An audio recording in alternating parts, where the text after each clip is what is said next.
guys, so ganito nga pala mag-apply ng 2-5 or yung able-bodied seaman na certificate, no? So para makakuha ka nun, and para malaman mo kung qualified ka, punta ka muna dito sa website ni Marina, dito sa Marina mismo.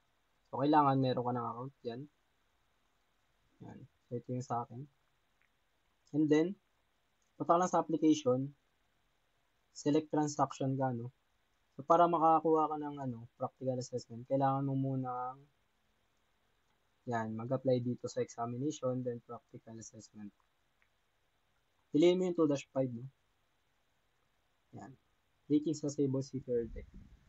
And then after niya, may kita may requirements dito. Check mo lang yan, then proceed. Meron na tayong sample dito, yung dati. So kailangan mo siya i-apply para makakuha ka ng application number. Ito yon. Yung application number, send mo yan sa training center para makapag-practical assessment ka. Ito yung mga requirements. So, kailangan mo ng COP ng RFPNW. First page ng Seaman's Book.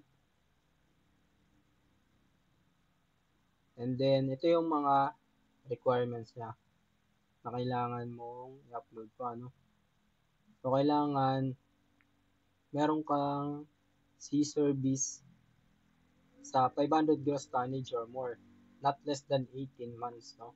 Or not less than 12 months. Basta, ito, kailangan meron kang training or certificate for able seafarer. Yan, completed the approved Bachelor of Science in Marine Transportation Program. Yan. So, kailangan naka 12 months ka na sa sea service, tapos meron ka pa ng mga supporting documents na yan. So, i-upload mo lang yan dyan, guys.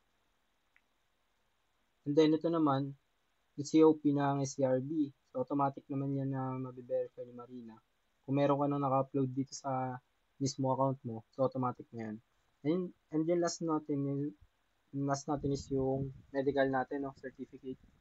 So, kailangan PME format yan. Kailangan di expired, no? And yun, after nun, once na na-upload mo na lahat, submit mo. So, wala nga palang bayad dito, no?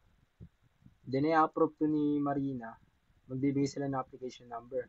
Once na meron ka ng application number, pwede ka na mag-enroll sa training center, no? Kung saan merong practical assessment ng 2-5 para makapag-assessment ka. And then, kapag okay na, nakapag-assessment ka na, nakuha mo na yung certificate mo ng 2-5, para naman mas COP siya, another transaction naman yun. Punta sa certification, issuance, sanapin mo lang din yung COP, and then yung 2-5. 2-5. So, ayan. Tapos, check lang ulit, then proceed. So, ito yung kalalabasan yan. Bali, ito release na tong sa akin, no?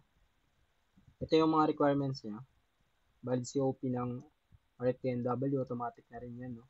Kung naka-upload na sa mismo mo. Pati yung SCRB, COP.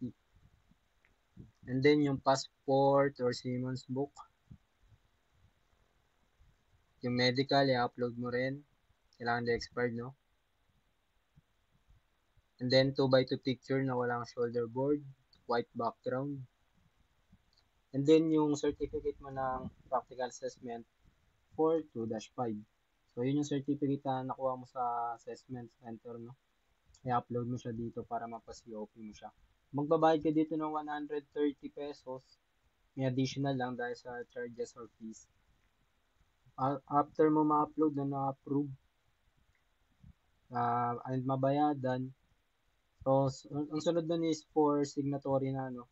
And yun, hintay mo lang mga ilang araw, and yun, release na yung 2-5 na. So, yan, sana nakatulong.